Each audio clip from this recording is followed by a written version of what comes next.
মাছলৈ গৈছিলোঁ, মাগুৰ মাছ পাই গ'লোঁ, ঘৰলৈ আহি মই টেঙা লগতে খাই দিলোঁ। বাহিৰলৈ ওলাই আহকচোন, চাওক কি কওঁ মই কি আনিছোঁ। থুলুঘাটৰ পুখুৰী আজি ঘুলুকি থৈ আহিলোঁ। আয়ো ঈশ্বৰ, ঐ শুন, তই মাছ ধৰি আনিবলৈ পোৱা হলি। মই কতে মৰো, সৰু সুৰা মাছো নহয়, ইমান ডাঙৰ মাছ তই ক'ৰ পৰা ধৰি আনিলি? শুন, ইমান ডাঙৰ ডাঙৰ মাছ দেখিলে কিমান ডাঙৰ ডাঙৰ মাছ। আজি কপালখন বেয়া ভাল আছিলে, তাকো নিজৰ বৰশীও নহয়, ননৰ ভাগৰ বৰশীডাল লৈ ডাইৰেক্ট থুলুঘাটৰ পুখুৰীত ধৰি আনিছোঁ।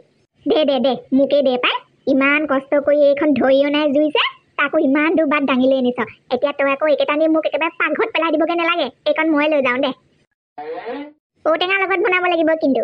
দে বোপাই, হ'ব দে, ইমান কষ্ট কৰি ধৰি আনিছ যেতিয়া তোৰ ইচ্ছামতে বনাই দিম। আজি ঘৰত ননৰ বাপেক নাই হ'বলা, কণী কেইটা নিবলৈকে তিনিটা গুচি আহিলি যে। বোৱাৰীয়ে আগতে আহি পাইছিলি জানো আমাৰ দোকানলৈ? তেনেকে আগতে আহি পোৱা নাই বাৰু দেই বাইদেউ। বাপেকডাল আছে ঘৰতে, কলৈনো যাব হয়। হ'লেও আকৌ কেতিয়াবা সুবিধাই অসুবিধাই নিবহিলগীয়া হয় নহয় বস্তু। ঐ দাদা, চিপছৰ কথা কৈ দে আকৌ। বল কি চাই আছ? দেখিছ, দোকানলৈ আহিলে ইহঁতৰ মতি গতিয়ে সলনি হৈ যায়। দুটা কণী বইল কৰি দিম, ভাতৰ লগত খাবিগে বল। ভাইটিয়ে চিপছ খাই হেনো। কিহৰ চিপছ লাগে আকৌ তহঁতক? ৰাতিপুৱা গধূলি সদায় আকৌ চিপছ। দেউতাই ৰাতিপুৱা নিদিয়া নাছিলে নি? বল ঘৰলৈ বল, মাৰ খাবলৈ মন নাই যদি। কেনাই বুঢ়ী ঘৰৰ পৰা কুকুৰা মাংসকণ আনি খুৱাবলৈ নোৱাৰ দুখতহে তহঁতক মই কণী কিনি খুৱাবলগীয়া হৈছে। তাৰ ওপৰত আকৌ ইহঁতক চিপছ লাগে, গৰু পিটন দিম। গুটি, কি কৰি আছ তাত? হয় আছো না, ঔটেঙা কেইটা লৈ যাহি। শাকে পাতে খৰাহিটো গোটেই খৰাহিমান হ'ল দেখিছ।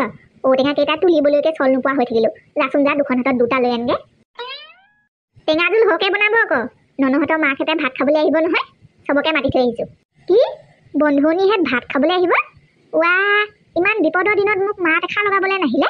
আজিনো আকৌ কি মন চলিলে হয় ভাত খাবলৈ আহিবলৈ? মোৰ যে বৰশী নাছিলে, ননৰ ভাগৰডাল লোৱা নাছিলো জানো? ঘৰত দিবলৈ যাওঁতে আকৌ হাতত মাছকেইটা দেখিলে ননৰ মাকে, মোকো এটা দে বুলি খুজিছিলে, নিদিলো। সেইকাৰণে ভাত খাবলৈ মাতি থৈ আহিছিলো। ভোট জলকীয়া চিঙি আনিছেই দেখোন, আমাৰ ভাতটো উলিয়াই সিহঁতৰ ভাতটো ঠিকছে জলকীয়া দি বনাই থৈ দিব। কণীকেইটা ডাঙৰ ডাঙৰ দেই, 10 টকা ল'লেও বাৰু বেয়া নহয়। দুটা ইহঁতক খাবলৈ বইল কৰি দিওঁ। ননক আজিৰ দিনটো যেনে তেনে কুকুৰা মাংস আৰু মাছৰ কথা পাহৰাই থবলৈ পাৰিলেই হ'ল। মা, গুটিহঁতৰ ঘৰলৈ যাবনে? মাছে ভাত খাবলৈ মাতি থৈ গৈছিলে যে। বাপেকৰ মূৰলৈ যাওঁ, তেতিয়াহ'লে তহঁতক খুৱাবলৈ মই কণীগাল আনিলোগে কেলে আকৌ? গুটিহঁতৰ ঘৰত ভাত খাবলৈ যাওঁ, যাবলৈ মন আছে যদি যা, খালি এই কণীগালৰ কিন্তু এটাও তই খাবলৈ নাপাওঁ। গোটেই গাল ভাইটিক সদায় এটা এটা বইল কৰি খুৱাম তোৰ চকু আগতে। কয় বা, ঘৰতে বহি বহি বইল কণী খাবিনে নে গুটিহঁতৰ ঘৰলৈ গৈ মাছ এপিচ খাওঁগে? এপিচ বুলিয়ে কৈছো, কাৰণ সিহঁতৰ ঘৰত আকৌ এপিচতকে বেছিকে নিদিয়ে ভুলতো। বইল কণী খাম। মায়ে হয় মই তহঁতৰ, মোৰ লগত নোৱাৰিবি। ৰাতিলে খানা কিন্তু একদম তাগৰা কৰিব লাগিব আজি। মাকে ইলেকশ্যনত জিকুতে কৈ থৈ দিছিলে, তোমাক এটা মোক এটা পাতিহাঁহ খুৱাম বুলি। আজি গৈ আছো। হ'লেও দেই পাৰ্টনাৰ, যোৱা আগত ফোন এটা কৰি লোৱাটো ভাল। ইমান দিনতে কোৱা কথা পাহৰিও থাকিব পাৰে ন। গৈ দেখিছা বোলে মাকজনী ঘৰতেই নাই, মনৰ আশা মনতে লৈ গুচি আহিব লাগিব। ৰ'বা বে, এতিয়াই কৰো ফোন। কিনো ইমানকে তোৰ ফোনৰ ওপৰত ফোন আহি থাকে মিনিষ্টাৰনীজনী গোটে। ইমান ভাল ফিল্মখন চাই থকা সময়ত কোনে ডিষ্টাৰ্ব দি থাকে? চাইলেণ্ট কৰ সেইডাল। সত্যদাই ফোন কৰিছে। হেল্ল', সত্যদা কোৱা। হেল্ল', ঘৰত মা দেউতা আছেনে নাই তৰালি? নাই, ঘৰত কোনো নাই এতিয়া। আজি মোৰ কথা নুসুধি ডাইৰেক্ট মা দেউতাৰ কথাই সুধিছে যে। জ্বলিছা হা? জ্বলিছা? নাপায়, মাক দেউতাকক জ্বলিব নাপায়। আজি কামটো মাৰ লগত আছিলে, সেইকাৰণে সুধিছো মাৰ কথা। নাই, দেউতা মা ৰাতিপুৱাই টাউনলৈ গ'ল, এতিয়ালৈকে অহাই নাই। হয় নি? একো নাই দিয়া, ভালেই হ'ব। মাৰ লগত কামটো আকৌ ৰাতিহে আছিলে, মানে মোকে নাৰায়ণ দাকে এদিন ভাত খাবলৈ মাতিছিলে মায়ে। মই ভাবিছো আজি সময় সুবিধা পাওঁতে আজিয়ে যাওঁ। নাৰায়ণ দা আৰু মোকে দুইটাকে দুটা পাতিহাঁহ খোৱাৰ কথা আছিলে আকৌ, সেইষাৰ কথাও মনত পেলাই দিবা। গৈ আছো আজি ৰাতিলে। ইমান খকুৱা দেই সঁচাকে এই দুটা। দুদিনমানৰ আগত গাহৰি মাংস ভাত খাই গৈছিলেহে এককে খোৱা নিচিনাকে, আকৌ হেনো আজি ৰাতিয়ে পাতিহাঁহে ভাত খাবলৈ আহে। কি কৈছা না? চেহেৰা চাই ভাল পাইছিলি নহয়, হ'বই তেনেকুৱা। খং উঠাই নলবি দেই তই এজনী। এনেকুৱাতে একেবাৰে এইবোৰ বয়ফ্ৰেণ্ড এৰি দিবলৈ মন যায়। ইমান খকুৱা, আমনি লাগিছে আৰু মোৰ এইডালক। বেকআপ দিম, ডাইৰেক্ট বেকআপ দিম মই নিজে। চাই থাক, বেছি দিন নাই আৰু বুজিছ। ইমান খকুৱা। ময়ো তোক কথাটো কম বুলি ভাবিয়ে আছিলো বুজিছ। 2 মাহ দিন ভাল পালি, 2 মাহ। কেনেকে যে পাইছ নহয়, মই হোৱা হ'লে কেতিয়াবা এৰি দিলোহেঁতেন। এৰি দে, এইডাল আকৌ ভাল পাই থাকিবলৈ দৰকাৰ নাই। তাতকৈও 10 গুণ ভাল ল'ৰা পাবি তই।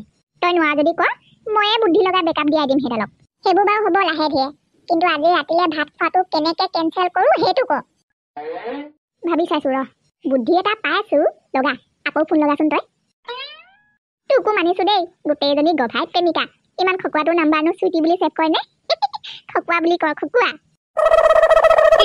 লগা লগ ফোন আহি গ'ল বে ইমান ভাত খুৱাওকে আছিলে যদি নিজে ফোন কৰিব লাগে ন হ'বলগীয়া জোঁৱাইক বুলি লাজেই কৰে নে কি নে পাটনা তেতিয়াহ'লে ৰাতিলে হেল্ল' অ কলিজা কোৱা হেৰি মানে সত্যদা কথা এটা হ'ল নহয় কি কথা কলিজা কোৱা এটা নহয় তুমি 10টা কোৱা বে মানে মা দেউতা আহি পাওঁতে ৰাতি 9টা মানে বাজিবগে বুলি কৈছে অ হয় নি কি কোৱা বে হ'ব দিয়া তেতিয়াহ'লে খানাটোতো আজি নহ'বগে চাগে হ'ব দিয়া নহ'লে খোৱাটোনো কি মানুহৰ মন চেনেহে মেইন বেলেগ এদিন গৈ খাই থৈ আহিমগে নহ'লে দিয়া নহয় আপোনালোকৰ খানা আজি নহয় বুলি কোৱা নাই নহয় খোৱাটোতো আজিয়ে হ'ব মাত্ৰ আপোনালোকে অকণমান সোনকালে আহিব লাগিব মা দেউতা নাই যে হাঁহ দুটা আপোনালোকে কিনি আনিবগে লাগিব লগতে মিঠাতেল 2 লিটাৰ আলু 2 কেজি আৰু পিঁয়াজ 2 কেজি এটা লৈ আনিলে হ'ব পইচাটো মাই দি দিব পিছত কি কোৱা বে ভয় খাই যোৱা গতে লাগিলে যে সত্যদা বেছিকে টকা নহয় আৰু পইচাটোতো মাই দি দিম বুলিয়ে কৈছে ন কি কোৱা বে কি কোৱা মই পইচাৰ কাৰণে ভয় খোৱা মানুহ নহয় বে মাত্ৰ আজি বেলেগ কাম এটাৰ কাৰণে ঘপককৈ মনত পৰি গ'লো এতিয়া খানাটোনো কি পিছত গৈ এদিন খাই দিমগৈ নহ'লে দিয়া আৰু আজি মাহঁতেও নাই খায়ো ভাল নালাগিব নহয় সেইখন কটা বচা কথা আছে মই সেইবোৰ কামো নাজানো নহয় হ'ব দিয়া পিছত গৈ এদিন খাই দিমগৈ হেল্ল' সত্যদা সত্যদা হেল্ল' ঐ কাটি দিলে দেখিলি এতিয়া তোৰ বয়ফ্ৰেণ্ড কিমান পানীৰ মাছ মই আগতে গম পাইছিলো এনেকুৱা হ'ব বুলি বাচি গলি আজি খানা খাব নালাগে তাক হ'লেও কিন্তু সত্যদাক মই ইমান চিকটা বুলি নাভাবিছিলো দেই মই তাৰ গাৰ্লফ্ৰেণ্ড হৈ থাকোঁতেই সি মোৰ লগত ইমান কনজুচি কৰিলে তেতিয়াহ'লে বিয়া পতাৰ পিছত দেখোন সি মোক একো এটা কিনিয়ে নিদিব নে কি ক তোৰ মহা চিকটা বয়ফ্ৰেণ্ড পালি তই আজিলৈকেতো তোক একো এটা গিফ্ট দিয়ে পোৱা নাই চাগে সি তই ইয়াতে 5 মিনিট ৰহ আজি এতিয়া মই কুকুৰটোক বেকআপ দিয়া আজৰি হৈ লওঁগে ৰহ মা হ'লনে ভাত আজি কিন্তু মোৰ বেয়া ভোক লাগিছে হৈছেগে উপায় ৰহ ননহঁতে আহিব বুলি আকৌ চাউল কেইটামান বেছিকৈ দিলোঁ নহয় ফুটোতে অকণমান সময় লাগিছে আকৌ মাছটো কাটি শাককণ সিজালেই হ'লে আধা ঘণ্টা এটা ৰহ সোনকালে সিজাওক না পিছবেলা ভাত নেখালোঁ যে আজি মই সেইকাৰণে বেছিকৈ ভোক লাগিছে মায়ে চৌটোৰ ওপৰত উঠি দিলেহে হ'ব সোনকালে সিজাই দিব লাগে মাছ দেখিয়ে গোটেইটো ৰ'বই পোৱা নাই নে কেঁচাকৈ খাওঁ নি তই 10 মই নিজে মাছ ধৰি আনিছোঁ বেলেগ দিনতকৈ অকণমান বেছি ভোক লাগিবই ন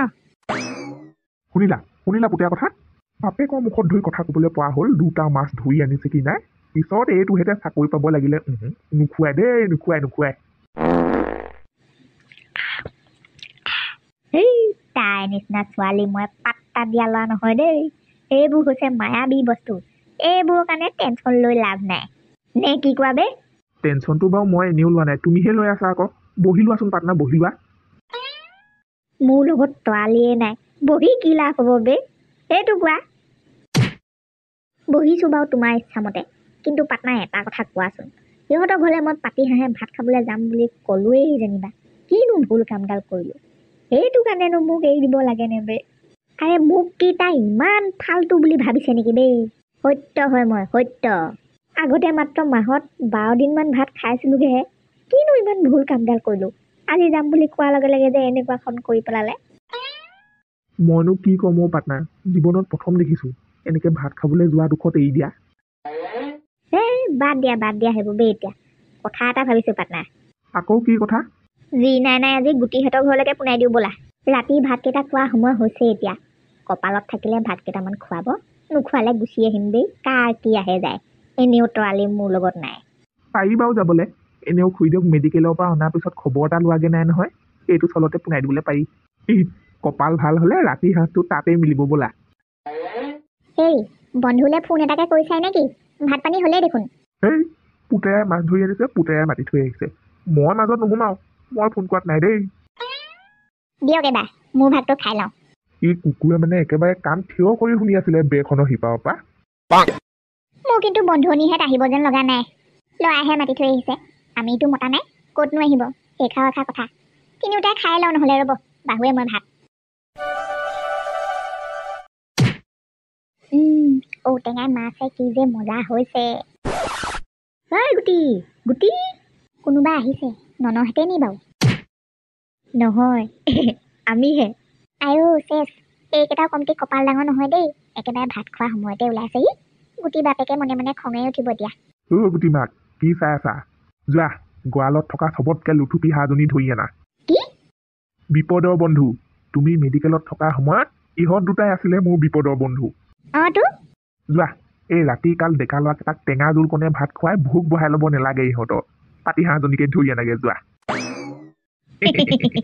এটা কথা আকৌ তহঁতক এনেই পাতি হাঁহ নোখোৱাও মোৰ এটা চৰ্ত আছে কি চৰ্ত মোক কওক বে এই সত্যই একো চৰ্ত তত্তলে ভয় নকৰে তহঁত দুটাই আজি ৰাতি আমাৰ ঘৰতে থাকিব লাগিব ওৱা বৰ ধুনীয়া চৰ্ত বে থাকিম আকৌ কি ডাঙৰ কথা আমাৰ গুটিৰ লগৰ ননহঁতৰ ঘৰটো চিনি পাওঁ পাওঁতো গৈও পাইছো মাৰ লগত অঁ খুব ভাল কথা ৰাতিপুৱা শুই উঠি সিহঁতৰ ঘৰত হাগিবগে লাগিব পাৰিবিনে দুইটাই আৰু আজি ৰাতি আমাৰ ঘৰত মাছে পাতি হাঁহে ডিঙি গুৰিলৈকে খাই পেট বেয়া হৈছে বুলি ক'বগে লাগিব পাৰিবিনে দুইটাই সত্যনাৰায়ণে নোৱাৰা কাম একোৱেই নাই বে